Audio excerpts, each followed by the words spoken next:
ये कहानी तानिया नाम की एक लड़की से शुरू होती है। तानिया एक मॉडर्न लड़की थी और वो मॉडलिंग में अपना करियर बनाना चाहती थी। हमारी इस कहानी में एक लड़का भी शामिल है और उसका नाम जेडी है। जेडी अपने पिता का मोटर संभालता था और वो तानिया से दोस्ती करना चाहता था। जेडी का एक सपना भी था कि उसके पास उसकी खुद की गाड़ी हो। अब बात करते हैं कैट नाम की एक लड़की की। कैट एक स्पाई किलर थी जो पैसों के लिए किसी को भी मार सकती थी। कैट दिखने में जितनी खूबसूरत थी उसकी गाड़ी भी उतनी ही खूबसूरत थी। कैट को अपनी गाड़ी से बेहद प्यार था और वो उसे बच्चों की तरह संभाल कर रखती थी। उसे जब भी किसी नए शहर में कत्ल करना होता था तो वो किसी मोटर में ही जाकर रुकती थी। जेडी से रूम की चाबी लेकर वो सीधा रूम में जाती है। जेडी के मोटर में तानिया भी रुकी हुई थी। तानिया इस शहर में मॉडलिंग करने आई थी जिस कारण वो कई दिनों से जेडी के मोटर में ही ठहरी हुई थी। जेडी का एक दोस्त भी था और उसका नाम जिम था। जिम के पास एक पुरानी सी काम चलाऊ गाड़ी थी और ये दोनों उसी में घूमते फिरते थे। इन दोनों की दोस्ती तानिया से भी हो गई थी क्योंकि वो कई दिनों से जेडी के मोटर में ही रुकी हुई थी। तानिया को अच्छी तरह से पता था कि जेडी मन से चाहता है लेकिन बोलने से डरता है। अगले दिन कैट अपने काम पर लगी थी। वो उस वाले के पीछे लगी थी जिसको मारने के लिए वो इस शहर में आई थी।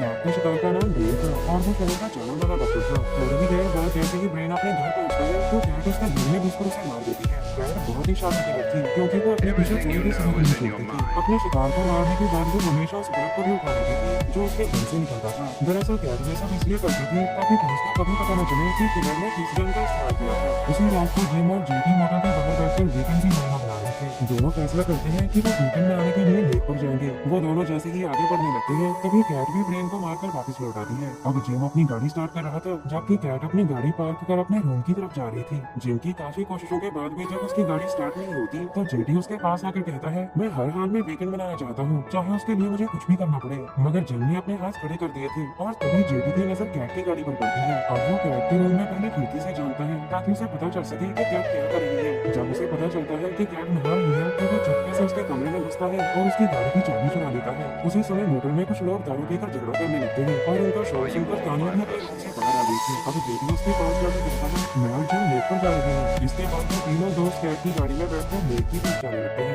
गाड़ी की आवाज सुनकर कैट भी अपने रूम से बाहर आ गई थी और उसे पता चल जाता है कि उसकी गाड़ी चोरी हो गई है। उसका शक सीधे जिम और जेडी पर ही जाता है क्योंकि आखिरी बार उसकी गाड़ी के पास वही थे और अब वो दोनों नजर भी नहीं आ रहे थे। दूसरी तरफ तीनों दोस्त तेजी से लेक की तरफ जा रही थी। जेडी ने तानिया को सब बता दिया था कि ये गाड़ी कैट की है और लेक से आकर वो कैट को गाड़ी वापस कर देंगे। थोड़ी ही देर बाद वो तीनों लेक के पास पहुंच जाते हैं और वहाँ आकर दारू पीने लगते हैं। इसी दौरान गाड़ी को देखते देखते जिम उसकी डिग्गी खोलता है और फिर वो हैरान होकर जेडी को बुलाता है। दरअसल डिग्गी में एक बड़ा सा बैग था जिसे देखकर वो दोनों दोस्त हैरान होते हैं। दोनों को हैरान देखकर तानिया भी उनके पास आती है और अब वो तीनों जैसे ही बैग खोलते हैं तो उसमें उन्हें ब्रेन की लाश नजर आती है। लाश देखकर तीनों समझ गए थे कि ये काम कैट का है और तभी जेडी कहता है अब ये गाड़ी मैं रखूंगा। कैट कभी पुलिस को नहीं बताएगी कि उसकी गाड़ी चोरी हो चुकी है क्योंकि वो एक किलर है। उसकी बात सुनकर तानिया पूछती है कि तुम लाश का क्या करोगे। इसके जवाब में जेडी कहता है कि लाश को हम लेक में फेंक देंगे। उसकी बातों से जिम सहमत नहीं था और वो उन्हें छोड़कर वहाँ से चला जाता है। जिम के जाने के बाद तानिया और जेडी लाश को उठाते हैं। तानिया ये सब जेडी के लिए कर रही थी क्योंकि वो उसे अपना अच्छा दोस्त मानती थी। उसे पता था कि जेडी हमेशा से ही खुद की कार चाहता था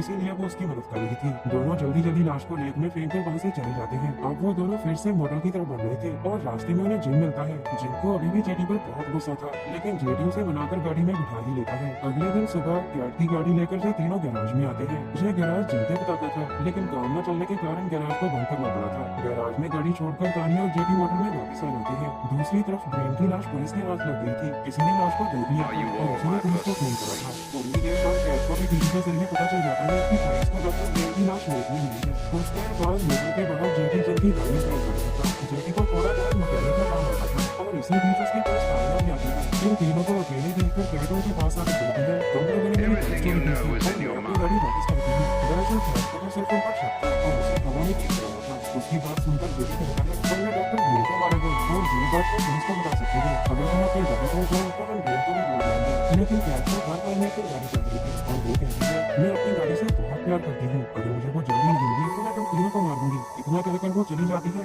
जबकि उसकी धमकी सुनकर वो तीनों बहुत डर गए थे। जिम जेडी को समझाने की कोशिश करता है कि तुम्हें उसकी गाड़ी लौटा देनी चाहिए लेकिन जेडी उसकी कोई बात नहीं सुनता। कुछ देर बाद अब तानिया अपने कमरे में थी। आज जॉन नाम का आदमी उसके पास आ रहा था। जॉन नई नई मॉडल्स को लॉन्च करता था और तानिया को उम्मीद थी कि जॉन उसे भी जरूर लौटा देगा। थोड़ी देर बाद जॉन तानिया के पास आ जाता है और वो दोनों बैठकर बातें करने लगते हैं। इसी बीच जॉन तानिया से कहता है कि मैं तुम्हें पीछे से देखना चाहता हूँ। तानिया उसकी बात मान लेती है लेकिन सच बात तो ये थी कि जॉन उसे जबरदस्ती करना चाहता था। जब तानिया उसका विरोध करती है तो वो गुस्से में आकर उसे मारने पीटने लगता है। तानिया कमरे में खेलता तो पहले जॉन पर बात करती है और फिर उसे गोली मारकर मार देती है। जॉन की मौत अपनी आंखों के सामने देखकर तानिया बहुत डर गई थी। थोड़ी देर बाद जिम अपने गैराज में आता है और कैट की गाड़ी वहाँ से गायब थी। दूसरी तरफ तानिया जेडी के साथ थी और वो उसे कहता है मैंने तुम्हें इसलिए बुलाया है क्योंकि मैं तुम्हें कुछ बताना चाहता था। मेरी कैट की गाड़ी दूसरे गैराज में छुपा दी है। मुझे डर था कि जिम कैट की आगे नहीं पहुंच सकता है, इसीलिए मैंने ये सब किया। इसके बाद वो बिना बातें करते करते मेरे गैराज तक पहुंच जाती है, जबकि दूसरी तरफ जिम मेरे तक पहुंच चुका था।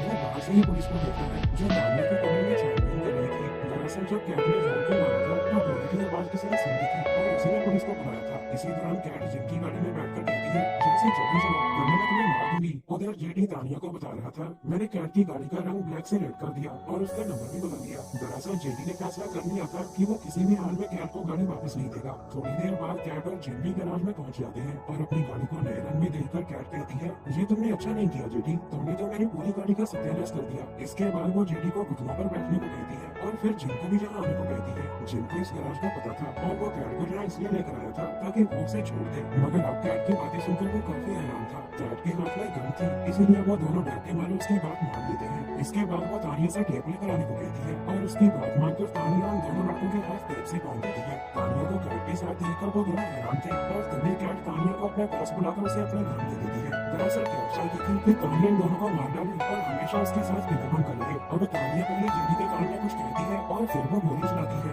इसके बाद वो जिम के कान में भी कुछ कहकर मारने के बाद वो से कुछ बात चली जाती है। उनके लोगों को पूछकर शांति को दोनों लड़के उठ जाते हैं। दरअसल तानिया ने दोनों के कान में कहा था बस मौके के एक बंदा बाकी का बड़ा हुआ। इसके बाद तानिया ने गोली चलाई थी, वो उन दोनों के कानों के साथ से गिरी थी। तानिया ना तो अपने दोस्तों को मारना चाहती थी और उसकी इज्जत